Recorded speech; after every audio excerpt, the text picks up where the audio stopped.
नमस्कार दोस्तों, मैं शंकर आनंद। आज मैं आपसे डिस्कस करने वाला हूँ गवर्नमेंट एग्ज़ाम्स में एक सेगमेंट आता है स्पेशली इंग्लिश का। तो आज मैं आपको उस सब्जेक्ट के बारे में डिस्कस करूँगा। गैस होता क्या है कि बहुत सारे लोग इसको ना लाइटली ले लेते हैं कि इंग्लिश आई हैंडल और केवल न्यूज़पेपर से कवर हो जाएगा। I am telling you this is not true. Sometimes you have to learn the process. So there are so many segments.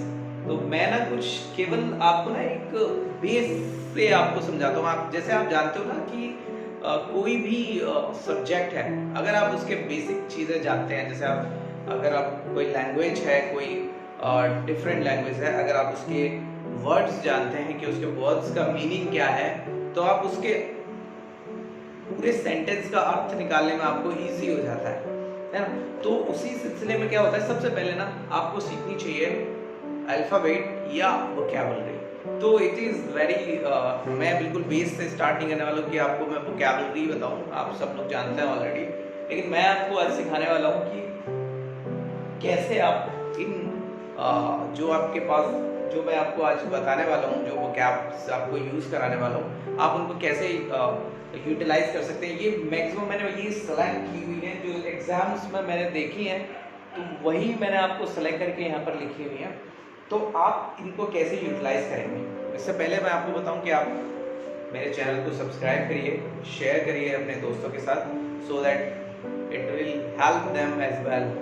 सो मेरा पहला जो वर्ड है, मैंने 5 वर्ड लिखे हुए हैं यहाँ पर, जिसमें earnest, efficacious, adamant, exhaust and exuberant है। ओके, सो अर्नेस्ट का मतलब क्या होता है ना। तो आप क्या करेंगे, जब भी कभी ऐसे वर्ड्स दिखेंगे आपको, तो इनके एटलीस्ट 4 या 5 मीनिंग आप सर्च करेंगे ना, तो आप एक वर्ड के साथ 4 वर्ड और अगर यूटिलाइज करेंगे तो ओवरऑल आपके 5 वर्ड्स हो जाएंगे रेडी। तो अगर आज हम यहाँ पर 5 लिखे हैं, तो 5 into 5 25 वर्ड्स हैं, वो हम आज सीखेंगे पूरे प्रोसेस में। Okay, earnest, what is earnest? Earnest का एक्चुअल में मीनिंग क्या होता है? अर्नेस्ट का मतलब होता है कोई भी अर्जेंट या कोई भी सीरियसनेस हो। Earnest, earnest. Okay, so earnest का मतलब होता है सीरियस। इसका एक और मीनिंग यूज किया जा सकता है अर्जेंट, और एक और हार्टफेल्ट। Can you see? अब आपको लगता है इसका मुझे कोई अर्थ बताने की जरूरत है? ये अपने आप में डिफरेंट वर्ड है जो आप डेली लैंग्वेज में यूज नहीं करते हैं, पर इसके साथ में जो वर्ड सीखे ये हम डेली लैंग्वेज में यूज कर सकते हैं, सीरियस, अर्जेंट, हार्टफेल्ट। तो आपको अर्नेस्ट याद रहेगा, आप इसको कोई भी सेंटेंस में इसको डालकर आप इसको, है ना, there is an earnest need to visit the temple. There is an earnest need to visit the temple. Now you will remember, एक बहुत ही जरूरी था, अर्जेंट था मंदिर जाना। Okay, urgent. There is an earnest need to visit the doctor. Okay, so earnest का मतलब serious, serious, गंभीर, अर्जेंट, तुरंत करने के लिए कोई भी चीज। हार्टफेल्ट मतलब जो लगता है दिल से, है ना, हार्टफेल्ट, ठीक है, मतलब ये मेरे को तुरंत ही करना है। Okay, so earnest desire. Right now come to efficacious. So another word is efficacious. Efficacious का मतलब होता है कोई भी चीज एक्टिव, आप बोल सकते हैं adequate,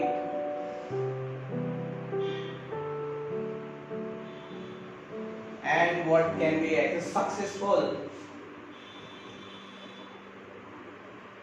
and what can be there in efficacious, effective.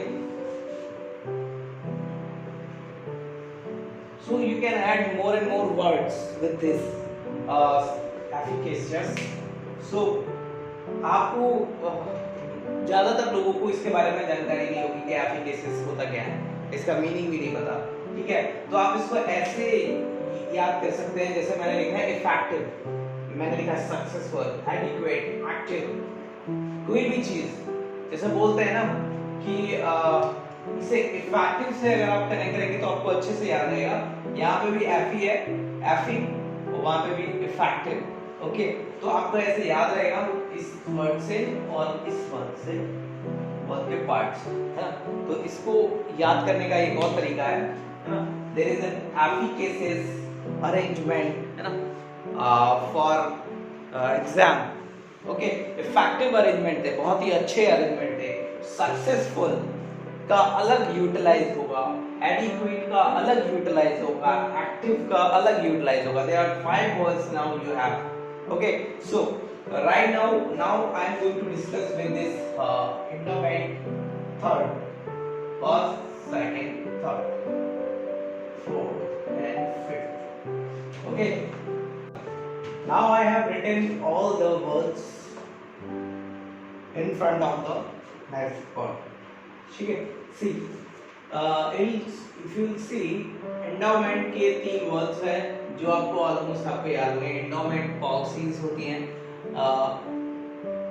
अगर मैं बात करूं तो मैक्सिमम एंडोमेंट पॉलिसीज आपको एलआईसी की होंगी। इसका मतलब क्या होता है, अवार्ड, टैलेंट और क्वालिटी प्रोडक्ट्स है ना, क्वालिटी ऑफ दिस। एग्जॉस्ट की बात करेंगे, एग्जॉस्ट में एक और वर्ड यूज कर सकते हैं,